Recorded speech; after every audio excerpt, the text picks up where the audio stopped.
Hello to all of you that are just arrived online. Nice to see you. Welcome to all of you that have come in online. Nice to see you. Our room's filling up, so we've got a nice energy here. Everybody getting ready. So we'll get started in a few minutes.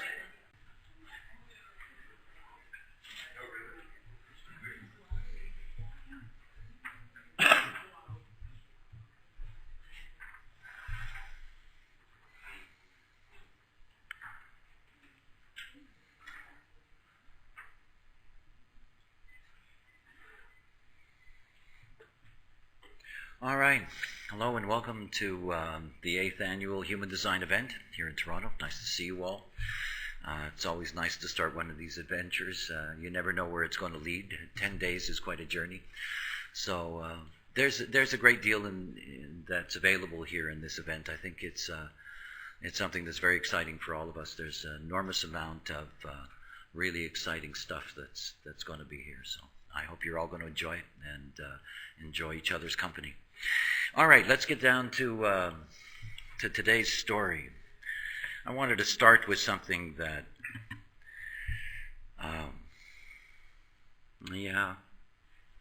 we are living in perhaps some of the most extraordinary times that one can actually imagine. It's something that I've often shared with students of mine. One of the things that I love so much about human design is far beyond the obvious that we deal with in the basic mechanics, that is helping people with the possibility of being able to change their life and being able to discover who they are as a being. Human design is deeply complex knowledge, is very profound. It covers many, many areas, and it looks at mechanics both at the microcosmic and macrocosmic level. I've been fascinated most of my adult life with...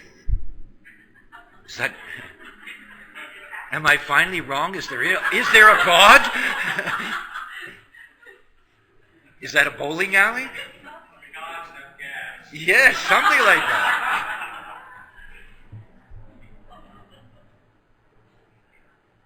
That's a lovely sound, isn't it? The world is coming to an end. You can hear it. Most of my adult life, I've been fascinated by the flow of history, events, the way things move. And the way history has been laid out, the way in which we've been taught history has been, well, it's been deeply unfair in a sense that we never really get to know what's really gone on or why. We get stories about, mythologies about this and that person. We know very little about the lives. We know very little about why things change. We know very little about why civilization rises and falls, why the world suddenly changes at any given moment. One of the most fascinating areas of the knowledge is global cycles. And global cycles is looking at the larger mechanical pattern. And it's a pattern that's very, very ancient. And it's not that human design is unique in its recognition of that pattern. It belongs to ancient Hindu Brahmin culture, and it's deeply connected to the precession of the equinox. You know, in the early years when I described the nature of the synthesis of human design, I would remind people that it borrows in that sense both from Western and Eastern astrology. The Hindu Brahmin understanding of the larger cycles was deeply profound. And the precession of the equinox is something that we can see within the context of the mandala, the Rave mandala. And because the Rave mandala is such a deep synthesis and carries so much fundamental information, we're actually able to see the larger flow of the mechanics. And in seeing that flow of the mechanics, we're able to see the changing, literally the changing of the cycles. We entered into what is the cycle that has defined our world for a very long time in 1615. And that cycle that we entered into is the cycle that's called the cross of planning.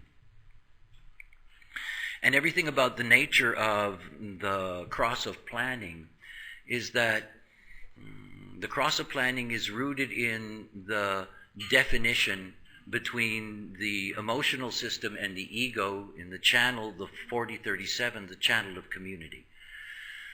Every cycle is built on a cross, and they are built on crosses that are fundamentally right angled, the way the precession operates.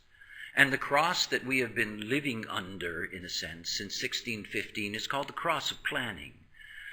It involves the 16th gate, and it involves the 9th gate, and the 40 and the 37. So if you look here at this drawing here, you can see that here is the 4037 cross, and here you can see the 916 cross. Now this is called the cross of planning. And everything about the cross of planning, let me try to explain something to you, because I think it's one of the most difficult things for people to grasp. I entered into that dilemma when I tried to describe pentas or was, transauric forms that we have no conscious access to. It's very hard to understand something.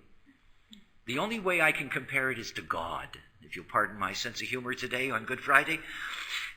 There is this all-knowing, all-sensing thing in the background that's influencing us. It's influencing us. The great mystery, The program works in mysterious ways. There's this great mystery. Okay, and this great mystery actually has physical themes. Physical themes. And those physical themes have been penetrating our cells, our genetic code, for hundreds of years, since 1615. Your parents, your grandparents, your great-grandparents, your great-great-grandparents, going back and back and back and back. They were all born under the cross of planning. And the cross of planning has defined our world. Since 1615, our world has changed radically compared to any other epoch in our history. And it began with the power of the 4037, because this is the channel of community. This is the channel of the bargain. This is the channel that says, the 40th gate, you work for us. You work for us. And the 37th gate says, you work for us and I will give you the affection you need. And in return, we're going to have this rich bargain in which we work together to fulfill the demands of the community. And I want you to understand how profound that is. Our history has never been about the community. It was about, Ramses or Alexander or Napoleon. It was never about the community. Never. If you knew something, you were a black magician, and you didn't tell anybody else because you would give up your power. If you learned something, you didn't offer it to the community. Screw them. You kept it for yourself, for your own advantages. But beginning in 1615, every single intellectual development in humanity was offered to the community because there was no choice. And it wasn't like human beings suddenly changed overnight and became nice and friendly. You strip away the programming, you've got a world full of killer monkeys. This is what the not-self world is. It's a control mechanism. We're living under an enormous control mechanism, and it's going to go away. Think about what the 4037 brought us. The first thing that it brought us was the true industrial age. The building of factories. The industrial age and the building of factories and the beginning of providing organized work for the community led to a number of demands. What are you going to do with the children? Institutionalized education began. The great programming of minds began. The community began to be propagandized and formed by the institutionalization of education. Along with that came benefits. That is what we would eventually call modern medicine, the building of hospitals, care facilities, all of these things. The establishment of true modern states that all went through revolutionary transformation during this time in which the people rose up and took power. The American Revolution, the French Revolution, the revolutions all through Europe, all of these revolutions that transformed this ancient rulership from above, in which the community was nothing but fodder, to a world in which the community demanded everything is for us. We think that modern democracy is because we have become more enlightened and more aware. If you believe that, I have things to sell you at incredible prices. Because it has nothing to do with us. Human beings are so malleable. We are so deeply conditioned. Take the nodes of the moon. They're approximately 3 months in a gate. Those nodes of the moon will go into a gate and make a connection for somebody that gives them a definition that suddenly they think they've got this and that and the other thing, and off they go and they're running, and 3 months later it goes away and they drop like a stone. Well, we're about to have this on a global scale because we're used to all of this stuff. We are used to everything being for the community. We're used to institutionalized science. Can you imagine? I mean, if you go back to the very beginning of the cross of planning, to the Newtons and whatever, you go back and you have these individual flashes of genius that define the nature of what science was going to be. And you can pick their names out of the history books at the beginning of the cycle. And now, Nobel Prizes by committee. 39 professors sharing the Nobel Prize for some obscure little whatever and finding some truth. We live in a totally different world. We live in a vast, institutionalized, deeply controlled world. And it's not because this is what we want. It's not because this is what we've worked for. Think about all these philosophers that actually think we've done a great job. I have a huge ego, and I'm not mad enough to think that I've done anything, The madness of it. Because all of those philosophers are leading us down a trail that's going to be incredibly depressing. Because the fact of the matter is that the moment that this cycle changes, all of those things that we have taken for granted about our interrelationships with other human beings on this planet, wave goodbye. You think it is natural for us that we are able to have a world in which we are all connected and everything works and we respect each other and all this stuff? Sounds nice, doesn't it? But you see, this is where we are at the end of the cross of planning. And if you look all around you, you will see that all of these institutions are beginning to fall apart. All of them. Governmental, non-governmental, charities, all of these things, school systems, governments, international aid agencies. Think about international aid. One of the things that's so obvious to me about the nature of the world is how incredibly cruel it is. We have 40,000 babies die an hour that don't need to. We live in a hellish place. It's a hellish place. See, there is an arrogance in those that have been able to avoid most of this, to try to turn away from what that is. Think about all those children in the world today that will not survive till tomorrow unless there is some foreign agency, some foreign service, some charity that's going to deliver their medicine, their food, their whatever it is. We spend billions and billions and billions and billions in delivering all of these services all over the world through these kinds of agencies. This is the cross of planning. This is what Marshall McLuhan taught here in Toronto when he said the world is a global village. We have to be concerned for our world community. We have that amongst all of those that, want peace on earth and, all the spiritual stuff.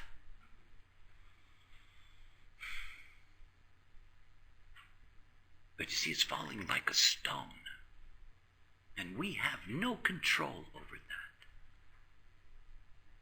None whatsoever. It's not like it can be saved. Look at the financial institutions.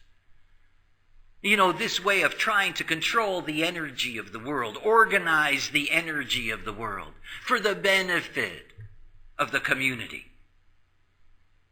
When you look at the cross of planning, you see it's got the 16th gate, the gate of skills, the 9th gate, the gate of detail. All this profound digging into things, this incredible energy and skills to serve the community. This city, this morning when I got up, and I looked out at this city, there are millions and millions of people that are here. And this morning, they have to eat. They have to make a living. They have to get from one place to the next. They have to be able to count on certain things being available.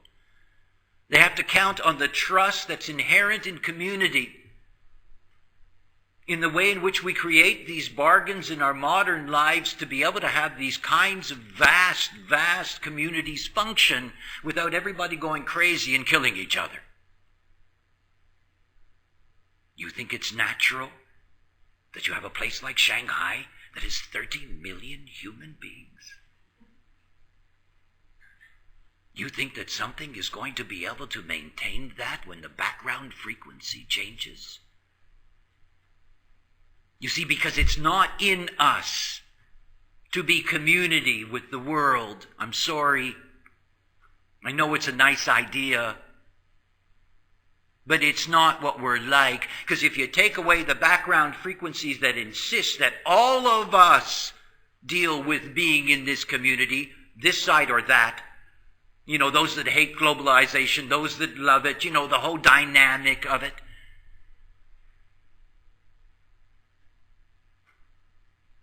See, we're so blind. We're so lost in the propaganda of this age that we don't see it. There's still people that think that we're going to get to Mars and that we're going to go there and things are going to get smaller and we're going to have these little jet ships and we're going to fly around and, You think any kind of institution can run if there's no background frequency that says this is what you do? If the background frequency isn't there, human beings aren't going to do that. They're not. The 4037 says that everything is about loyalty. Loyalty. So much of what we deal with in this life is rooted in those bargains and the loyalty that arises out of it. That favorite place that you like to shop or eat or whatever, all of these things are all built into this formula. And it's a globalized formula that's been here for hundreds of years. Hundreds of years. There's something to see here. You can see that there is another cross in this diagram. And when you're looking at this mandala, what you're looking at is the way in which the G center really forms the mechanism and the key of everything. It's what holds it all together. And the 8 gates out of the G center, in the way in which they divide the wheel precisely into its 8 parts, also provide us with mechanisms, locks, and keys. Not only are we in the cross of planning, but there are other elements to our particular era. And the most important one for us here is this. It's what I call the return to Eden. You see, the lock system, the 13th gate represents the witness, represents the secrets, represents the keys. The 61st gate is the gate of inner truth. We are now in the first line themes of this retrograde process because the precession of the equinox moves backwards. We entered into the first line themes, the first line of the 37 and the 40 and so forth. We entered into those first line themes at the beginning of the 1960s. Until 2027, we are living in a time where knowledge, inner truth, is possible. And when 2027 comes, the door closes. We have had many dark ages. Every cycle brings its own machinations. The cycle that we are in now is a great opportunity for us at the close of a very important time for us. This is our flowering as humans. Please understand that after 2027, humans will no longer have the potential to flower. Our time will be over. Not that we're all going to drop dead or anything, but the fertility of what it is to be human is going to be sacrificed to the fertility of the possibility of what it is to be rave. That is, we have a great mutation that's taking place that's rooted in our emotional system. This is the most important time in the history of our particular branch of the human family. In the approximate 200,000 years that this form has existed, from the 7-centered to the 9-centered being in 1781, to this point now, this is the place to find the truth. And if you look around you in this world, if you Google, I hate saying that because I don't like these people. I don't. But I like the service. If you Google, you cannot, in your lifetime, you cannot read all the truths that have been revealed in these years since the beginning of the 1960s. There is truth being revealed every millisecond, literally. This is the incredible momentum that is there, this speeding up that everyone sees. There's this unbelievable pressure on us to get it right now, because we're not going to have the support in the future, and we're not. Where we're going is to the cross of the sleeping phoenix. And the cross of the sleeping phoenix is the darkness to the light of planning. And I don't mean that to sound heavy in that sense. I just mean it in the sense that we're dealing with absolute polarities. The cross of planning is fundamentally tribal. We have had hundreds of years of the development of the global community. The sleeping phoenix is fundamentally individual. Those children that are coming into the world, those children that are going to be born post-2027 who are going to be like us, that they're going to live in a world that is going to be incredibly different from this one, because the background frequency isn't saying make a bargain with your neighbor. The background frequency is saying forget about your neighbor, look after yourself. When the precession of the equinox leaves the 37-1, it enters into the 55-6, selfishness. The great global theme is going to begin with selfishness.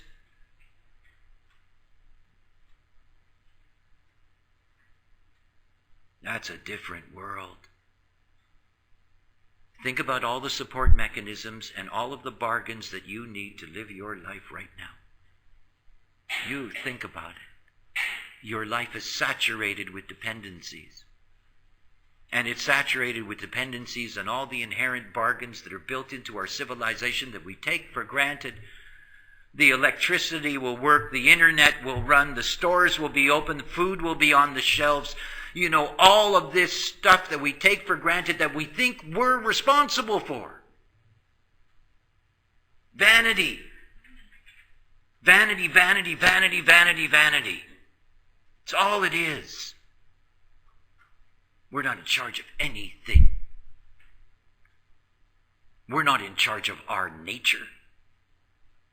You know, we're not.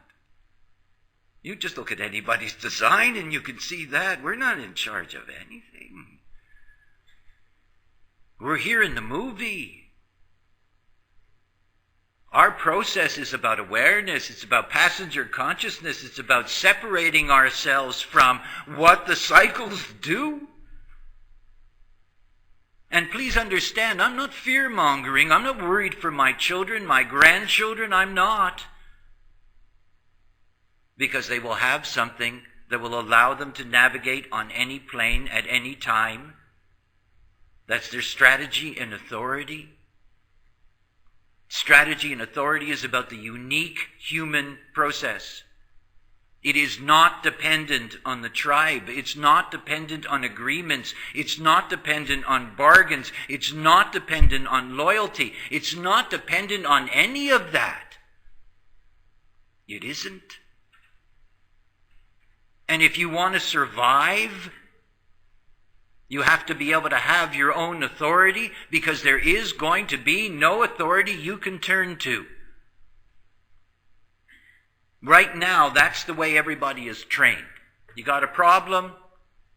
Dial 911. You know? There's some authority somewhere, someplace that's going to be the key for you. There's somebody that you can call, you know? Well, we'll call them and have it fixed. Right. See, the cross of planning is such an incredible seduction for us, because we're at the end of it and it all looks so well. Look at us. Look at what we've done. Yeah. Well, I see what we've done. I see that there's 2 billion of us who are hungry, you know. I see that there's hundreds of millions of beings that are in violent zones. I see that half of our species, womankind, is the most repressed and controlled. I mean, the things that are going on this planet, it's not like, you know, because when you scratch the surface, you have nothing but ignorance, and you have nothing but fear. And we are living in a world that is dominated by 7-centered philosophies that have nothing to do with what it is to be us. We are not here to be afraid. We are not here to struggle. But that means that we have to be able to stand on our own feet. That you cannot expect that the world is going to deliver for you. You know, this is what we expect now, that the world's going to deliver, our governments are going to deliver, you know, all of this stuff. But look at this world, with these horrendous religions, what they do to humankind, the control mechanisms that are at work on this planet, the ignorance that's here. And all of it is maintained at a certain level of civility only because of the background frequency. You know, that day will come when that background frequency goes away, where it's going to be very hard to get a whole group of people together to do the same thing.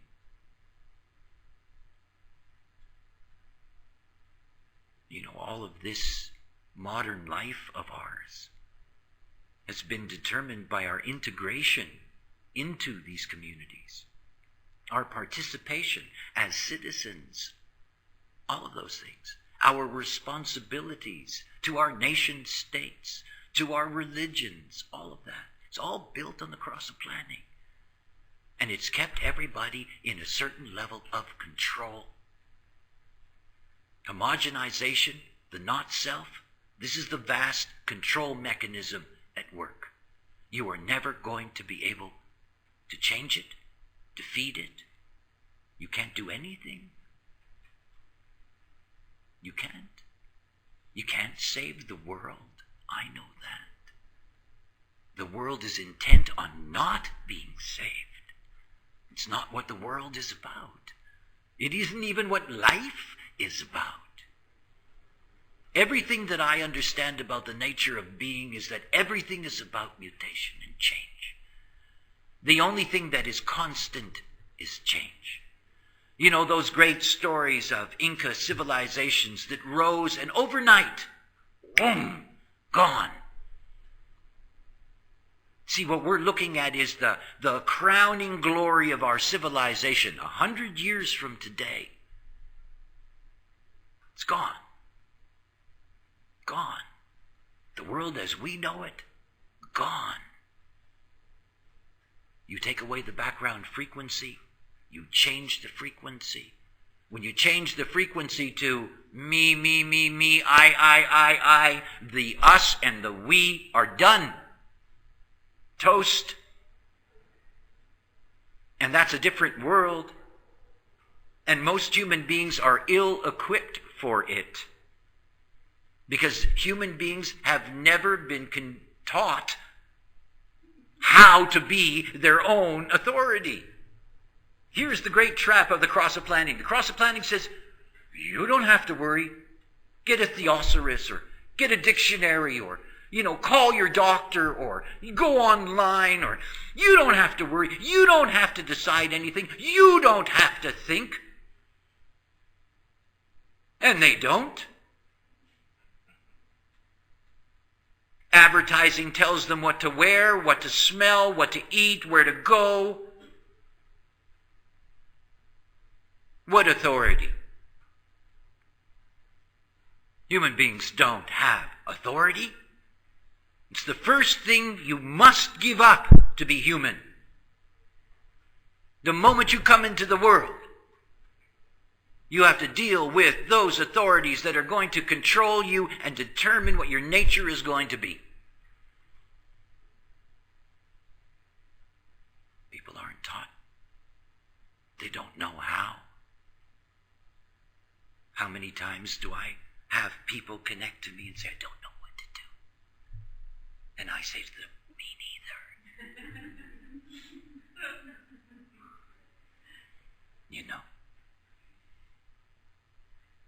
They don't know.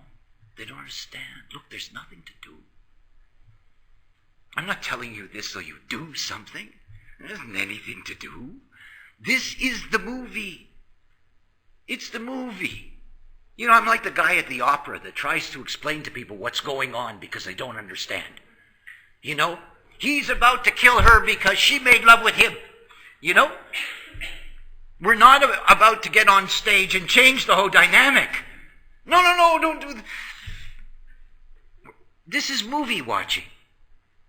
Because there isn't anything else to do. There isn't. You see, it's not about us saying, okay, we have to stop this huge thing rolling off the cliff. We're not going to do that. Hopefully we get a good seat. And you get to watch the movie. And you get to see where all this goes. Without fear. Without concern. Because you see, if you have your own authority, you got a ticket. That's the whole thing about this life and what's coming. You don't have your own authority, or are you ever going to be in trouble? What happens when you dial 911 and there's nobody there? And nobody answers? What happens when you go to the hospital and the door's closed? What happens when there's no police in the street because they're stealing?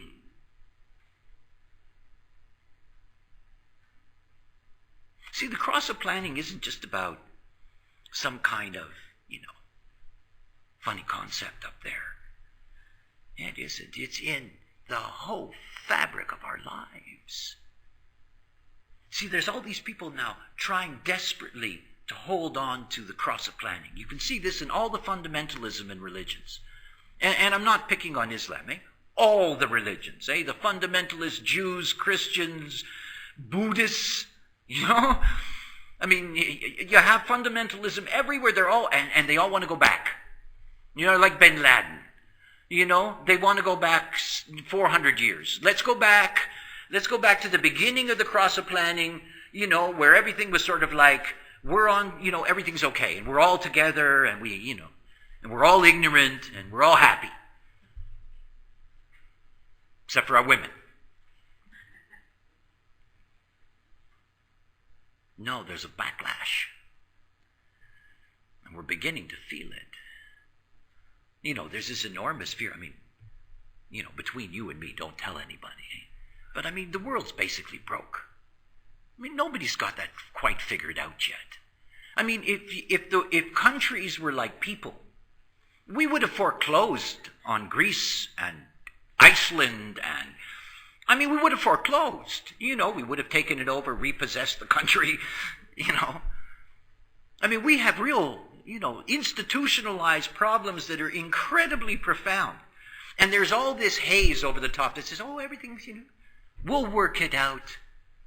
We have our committees and the committees of our committees and those other committees, and eventually we'll have an answer for you. And of course, all the politicians are doing the same thing they've always done during the process of planning. They say they're working for us. And you notice that? That's the classic 40, right?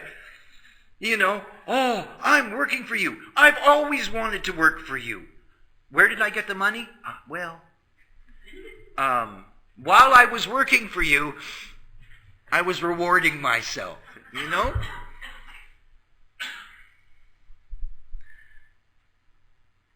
One of the things that was so obvious to me at the very beginning of my process is that I was given knowledge not to save fucked up people, which I'd been dealing with for a long time, but to make sure that children would survive in the future.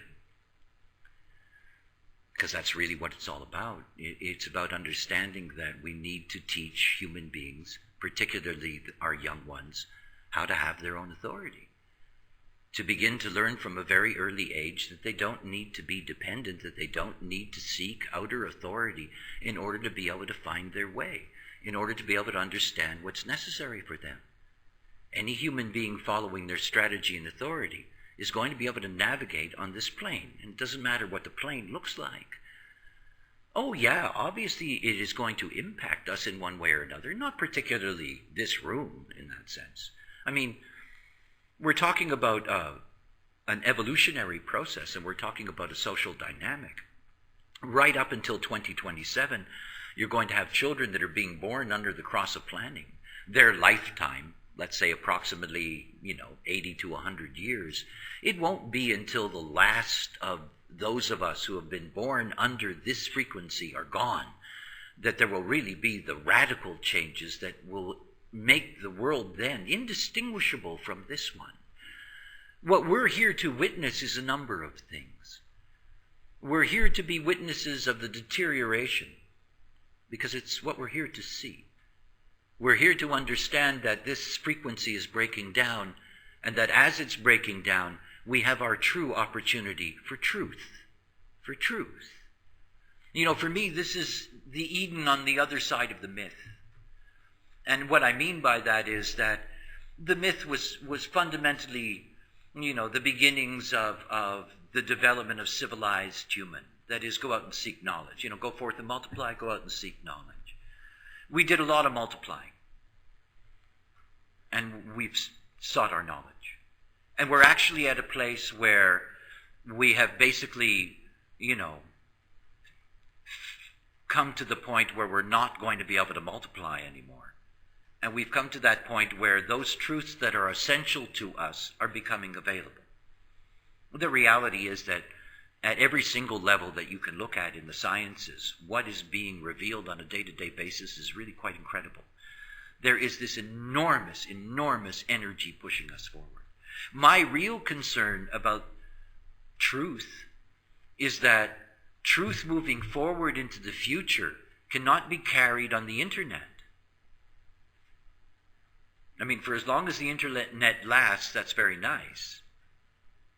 But we have to return to an understanding that if we're moving into an age of individuality, that we're returning to the age of the oral tradition. And it is one that is going to be very important. It is part of my teachings, one of the things that I'll talk about, particularly on Sunday, for example, in the rave psychology lecture that I'm doing, about understanding the nature of rightness and recognizing that, half of humanity has a right mind. And that means that there is this enormous potential for storing knowledge. It is this storing of knowledge in individuals that is going to be so important for us because it is literally humans that are going to be the resource. It's part of our process of coming to grips with what it means to go forward as an individual rather than going forward as a species. Humanity is caught in the thrall. You're not going to get them out of it. You're not.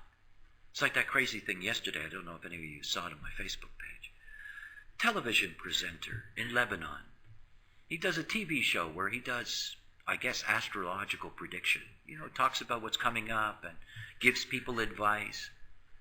He decides to go on a holy pilgrimage to Saudi Arabia. One of their pilgrimages. When he gets there, they arrest him. They charge him with sorcery. They sentence him to death. He was supposed to be beheaded today. They've stayed the execution. And today they were supposed to cut off his head. Now that's what I do every day on Facebook.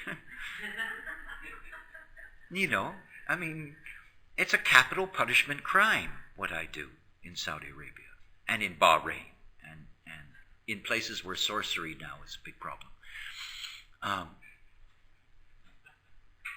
You're not going to be able to influence such a world. I know. I've been at this for 23 years. If you're not ready and it's not your fractal, it isn't going to touch you. It isn't. Because it isn't for everybody. Because most human beings can't get out from underneath that shroud, let alone their own personal conditioning, but on top of that, the conditioning that's there in the frequency of our time. And you see, they're the ones that are truly going to be at risk as we move forward. They will. Now, I can't...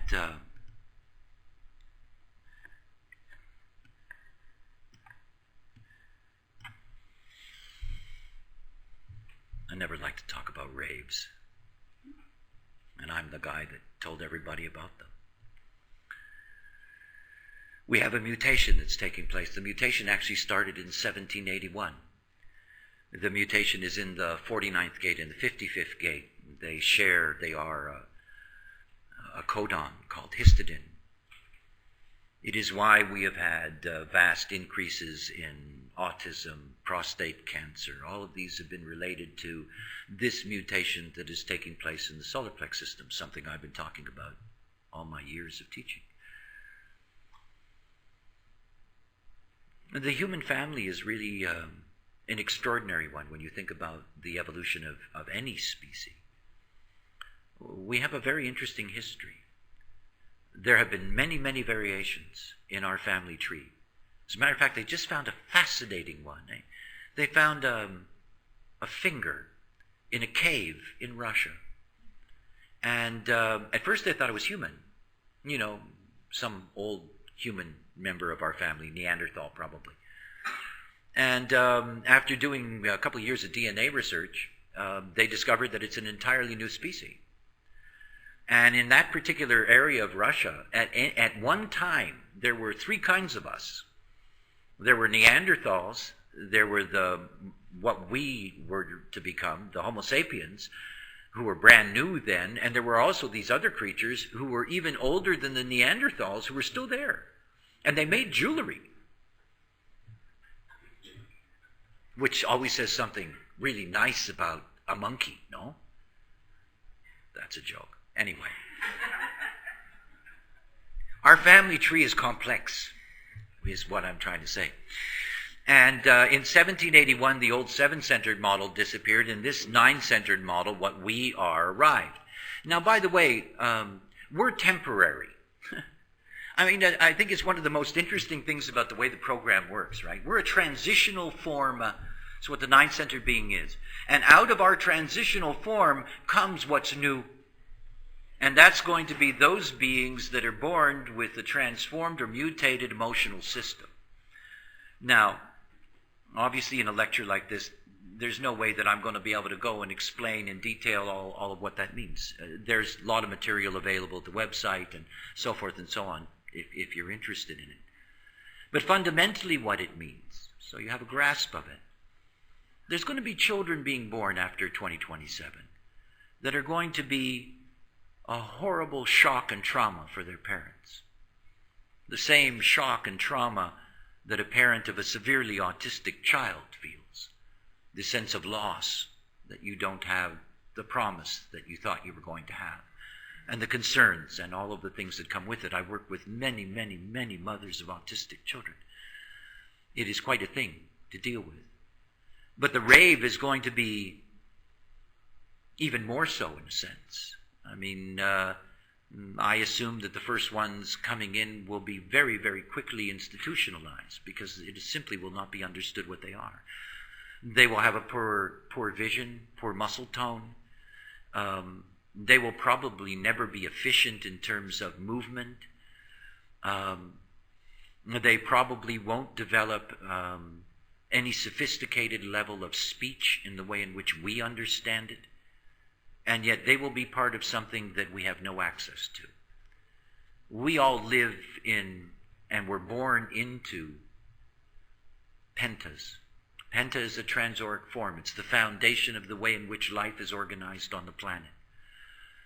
A penta begins when 3 people come together. It maximizes at 5. 3 pentas together plus another being represents what's called a wa, which is the largest transauric form that really controls the way in which society operates. We live in pentas, but we are not aware of them. In my work, in working with penta knowledge, both in terms of its family practice application and its business application, it's only when you're taught these things that you can actually get to see it, because it's incredible. You get to see the way penta works. I mean, if you look at a family grouping and you look at them within a pentagraph and you do the analysis of the pentagraph, you see the whole family. I mean, and it's all controlled. And yet the moment that the members of the family are outside of that penta, it's all different. We're controlled by these auric forms. The rave that's coming will be a conscious participant. In other words, they will be part of what is a conscious penta. Let me try to explain the difference. As human beings, we are here as nine-centered beings to fulfill our unique potential. It's what I teach. It's my whole purpose. For each human being to be able to realize the possibility of what it is truly to fulfill their potential as themselves. It is what our G Center, in a sense, is all about. It is about holding us together in the illusion of separateness so that we can express our unique nature. It's what we're here for. It's what human design provides. A mechanical way, tools for being able to get to that place of living out our uniqueness. And in that uniqueness, what we share, all of us, what we know so deeply in our hearts, is that we are alone. We are alone. We are alone inside of these shells, no matter what our relationships are and whatever their beauty may be or not. We are alone within these shells. And everything about being alone within this shell is that we are here to fulfill the potential that is there. When I teach love yourself, I'm not being philosophical. I'm teaching you the only thing that you can truly ever love. Everything else is just a movie. But yourself, this is all you have. This is what we are about. And this is what we are here to fulfill. But those beings that are going to be born raves, they will never, ever, ever be interested. It will never be the point for them to be unique. They're not interested in unique. They're not interested in their own identity. They're not interested in self. They will simply give. They will be living components of a transauric form, and the form itself will be the entity. If you take 3 of these babies and you put them together in a ward, severely damaged children ward, you put these 3 babies together, within hours, nobody is going to be able to go near them. They have potentials that are rooted in what we study, for example, in both rave psychology and primary health system, understanding the higher tones of cognitive potential.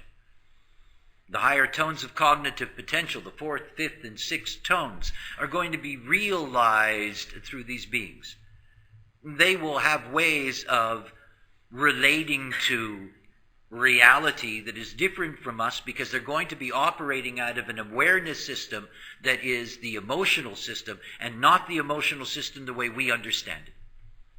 Our emotional system, the nine-centered human emotional system, is dominated by waves. It is the motor function that is the whole thing.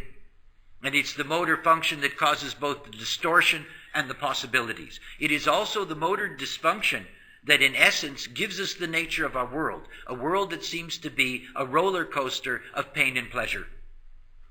And all of that is delivered from the emotional system. But those that are going to be born post-2027, that are going to carry this mutation in the solar plex center, are not going to be carrying a wave frequency as we understand it. It's the next progression. We began with splenic awareness. We evolved as seven-centered beings with ajna awareness, and now the fulfillment of the nine-centered process is the fulfillment of the potential of emotional awareness. You see, our species is splitting up again. It's what we do, this family tree of ours. Very, very rapid evolution. If you look at the history of human evolution, we've gone through now, as far as we know, somewhere around 14 variations in 4.5 million years. You know, the shark has been the same for 200 million years. The spider for 300 million. You know, the rat for 500 million. I mean, understand how different we are. This is this, you know, we're just moving along, and this evolutionary progression keeps branching. And in that branching system, we always end up with those different branches of the family existing at the same time for a certain amount of time. Now, in my process, I was told that all this is going to come to an end anyway. It's about 1,300 years away, according to the voice. We're not going to disappear. That is, humans are not going to disappear. We are going to be less and less fertile. Slowly but surely, as we move into the next 200 or 300 years, more and more of the right beings, the raves, are actually going to be coming into the world. But we're going to live together till the end. We will each have our way, and we will have no connection to each other. Cro-Magnon and Neanderthal never had a relationship. There is no evidence in the genetics that they ever mated, that they ever connected to each other in any way. We are not going to have any connection to these creatures other than they came out of us, because that's part of why we're here. It's part of what the nine-centered mechanism is about. I'm human. I'm a nine-centered human. Everything I understand about the rave is not something I like, because it's not something that is connected to me. It's not connected to uniqueness. It's not connected to the magic of what it is to be in one of these enclosed forms. Not being a spiritual person myself, I don't rationalize that raves giving of themselves to a larger whole is a wonderful thing. Because as a human, I know that we're going to compete with that larger whole, and it's going to be much more competent in dealing with the material plane than we will be. Pentas dominate the world. That's why we use it for business analysis. Nothing is more aggressive than a penta when it comes to material survival. You're going to have beings who are going to be deeply rich in an awareness potential that is all going to be given to a larger whole that is not human, will not care about us, will not have any of our stories. My concern is humans moving forward. That we get to live out the fullness of the beauty of what it is to be us. Despite the nature of the world, despite everything that I have seen, every time I look at a chart, no matter whose chart it is, I understand the magic, absolute, incredible magic of what it is to be us, the possibility of what it is to be us, to truly be able to fulfill that uniqueness that allows us to walk this plane in the way we were intended, free of guile, free of fear, aware, eyes open, seeing life for what it is, and taking in the richness of that. This is an incredible plane to live on. And all we have to do is understand you can't save everyone. You can't spend your life being worried about them, because it isn't going to help. What you have to do is begin to understand the importance of selfishness for yourself, because until you're correct, there is no one you can help.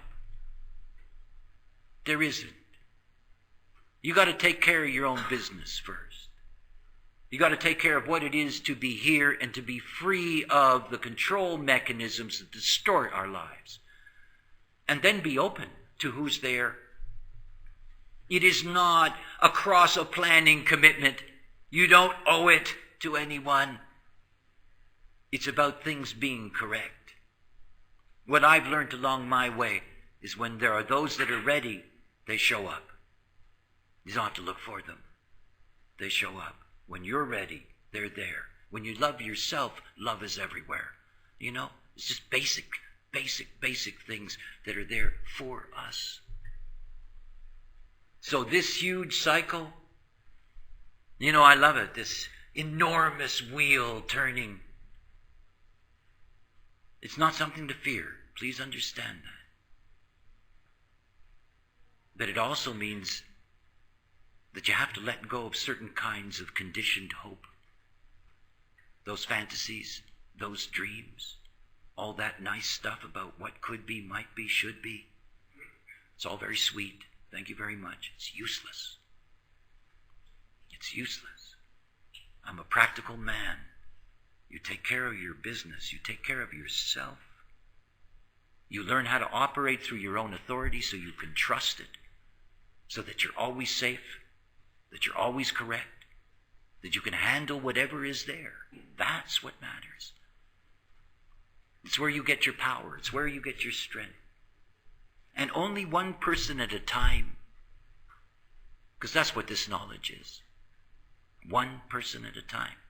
You get it, you practice it, and you discover its truth. This is what we have to do, so that we can do that for our children and our children's children. That we can prepare those who need to be prepared. That we can be there for those that are ready. And not with any kind of, horror story. Just, excuse me, it's time to learn how to be your own authority, because you can't trust the authorities around you anymore. So stop. All right. Nice to start off the event with all of you. And thank you. Thank you. And to all of you online, nice that you were here. Nice to see that you're a part of this. And we're going to continue in about 15 minutes. Randy Richmond's going to be doing question and answer. Those of you that are online, by the way, if you want to stay online, because the question and answers are free events, you can just stay online, and Randy will start in, what's that? It's going to be about 17 minutes. Okay, so to all of you, I hope you have a great day. And we'll keep on going.